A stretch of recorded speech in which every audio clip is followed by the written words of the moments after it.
මේකේ H2O2 කියලා bottle එකක් තියෙනවා. මේකට අනිවාර්යයෙන්ම යන්න ඕනේ සෙලයින් වෝටර්. එතකොට මේකෙන් අපි අරගන්න සියලුම අපද්‍රව්‍ය මේ බොටල් එකට තමයි එන්නේ.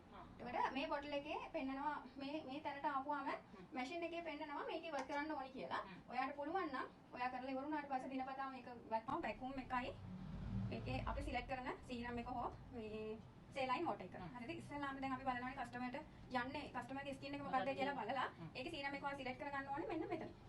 මේකේ. මේක නිතරම ඔරලෝසු කඩුවක් කරකින පැත්තට කරගන්න අනිත් පැත්තට කරගන්න එපා. හරිද? يعني දකුණට. ඔව් නිතරම ඔරලෝසු කරකින පැත්තට කරගන්න ඕනේ. දැන් සීරම් බොටල් එක තියෙන B නම් අපි මේක ඩිසයිඩ් මේක කරගන්න ඕනේ. ස්කින් එක කස්ටමර්ගේ බලනවා සමහර අයගේ ටිකක් ඩ්‍රයි ස්කින් එක කියන්නේ සෙන්සිටිව් ස්කින් එකක්ද සාමාන්‍ය ස්කින් එකක් සාමාන්‍ය සෙන්සිටිව් ස්කින් එකේ ඒගොල්ලන්ට මේකේ වැක්කියුම් එකේ යන්නේ ටිකක් සාමාන්‍ය අඩුවට. හරිද?